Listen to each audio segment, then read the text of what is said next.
अस्सलामुअलैकुम दोस्तों। आज से हम एक सीरीज़ स्टार्ट करेंगे, यानी कि इकोनॉमिक्स की सीरीज़ एक हम स्टार्ट करेंगे। यानी कि जो भी सिलेबस होता है यूनिवर्सिटी में या जेके बॉस में, जो भी इकोनॉमिक्स का सिलेबस होता है वो हम वन बाय वन कवर करेंगे हर एक वीडियो में। और आज हम करेंगे इंट्रोडक्शन से स्टार्ट करेंगे, थोड़ा सा हम देखेंगे इकोनॉमिक्स क्या होता है। तो let's start. What economics is, basically हम देखेंगे इकोनॉमिक्स क्या होती है। जो इकोनॉमिक्स की अगर हम देखेंगे डिक्शनरी मीनिंग इकोनॉमिक्स के वो क्या होता है। इकोनॉमिक्स एक साइंस होता है जिसमें ह्यूमन एक्टिविटीज़ को क्या कहते हैं, ह्यूमन एक्टिविटीज़ रिलेटेड, यानी कि human activities related to wealth, यानी कि वेल्थ के मुतालिक हम क्या पढ़ते हैं। द टर्म इकोनॉमिक्स है derived from two Greek words oikos household and even means management. In short words में अगर हम कहेंगे जो इकोनॉमिक्स है ये टर्म ये ग्रीक वर्ड से निकल के आई है।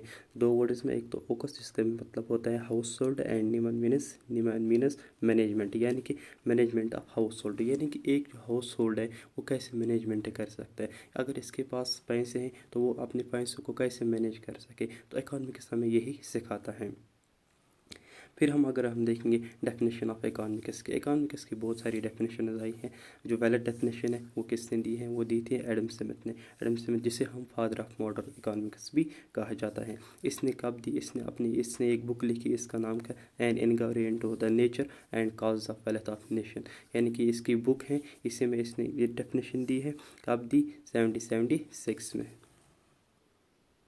इसके बाद वेलफेयर डेफिनेशन किसने दी, अल्फ्रेड मार्शल ने। इसकी बुक थी प्रिंसिपल्स ऑफ इकोनॉमिक्स जो इसने पब्लिश की 1890 में।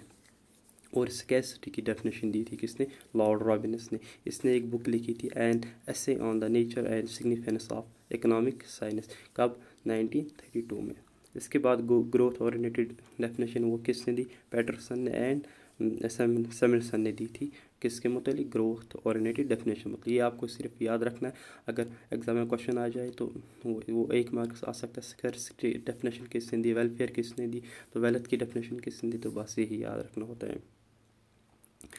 और एक बात इसी के साथ साथ, जो रेगनार फ्रिश थे इसने इकोनॉमिक्स को 2 पार्ट्स में डिवाइड किया है। ये अहम क्वेश्चन है। 1933 में इसने 2 पार्ट्स में से डिवाइड किया था, एक तो micro economics and macro economics में।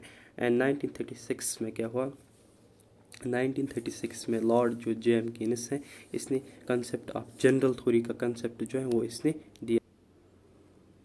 अगर अब हम इकोनॉमिक्स की कुछ डेफिनेशन, अगर आपको एग्जाम में ये पूछा जाए व्हाट इज़ इकोनॉमिक्स, तो आप ये मेंशन कर सकते हो।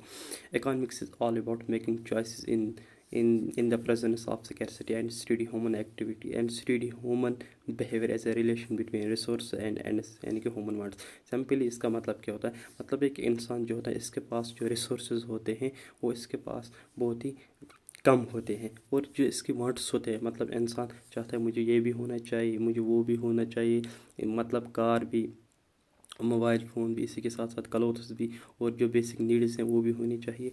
और इकोनॉमिक्स हमें सिखाता है कि हम, अगर हमारे पास पैसे हैं तो हम सबसे ज़्यादा प्रेफरेंस किसको देंगे। तो इसी से यही डेफिनेशन कहते हैं, economics all about making choice in the presence of scarcity and study human behaviour as a relationship between resource and ends and human wants.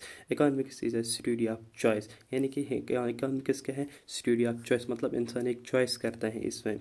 Individual level पे भी हम, मतलब हम खुद करते हैं, सोशल समाज में, national and as well as international level पे भी हम ये कर सकते हैं। और इसके बाद अगर हम एक और क्वेश्चन यहाँ से देखेंगे, इकोनॉमिक्स को हम क्यों साइंस कहा जाता है। इकोनॉमिक्स इसे हम ऑलरेडी सोशल साइंस कहा जाता है। क्यों कहा जाता है इसे क्योंकि इसे लिया जाता है, इसमें सबसे बड़ी एक जो प्रॉब्लम होते हैं वो होते हैं प्रॉब्लम ऑफ चॉइस।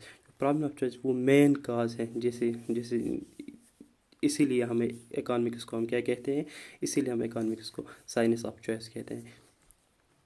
जो हमारे एंड्स होते हैं, एंड्स सिंपली एंड्स इकोनॉमिक्स में एंड्स ह्यूमन वांट्स को कहते हैं जो अनलिमिटेड होती हैं, और मीनस जो रिसोर्स वो लिमिटेड होते हैं। और नेक्स्ट वीडियो में हम पढ़ेंगे व्हाट इज़ इकोनॉमिक प्रॉब्लम, वहाँ से हम कंटिन्यू करेंगे। तो यहाँ से आपको यही समझ आ गया कि इकोनॉमिक्स क्या होता है।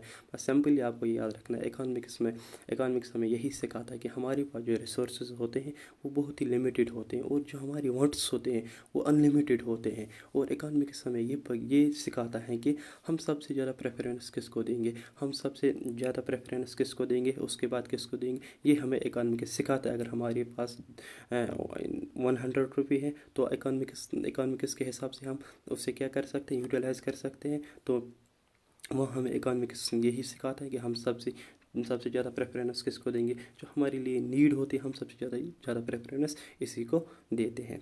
Thank you. अगर आपको वीडियो अच्छा लगा तो शेयर करना और लाइक भी करना और कमेंट करना, और इंशाल्लाह नेक्स्ट वीडियो में हम इससे आगे बढ़ेंगे।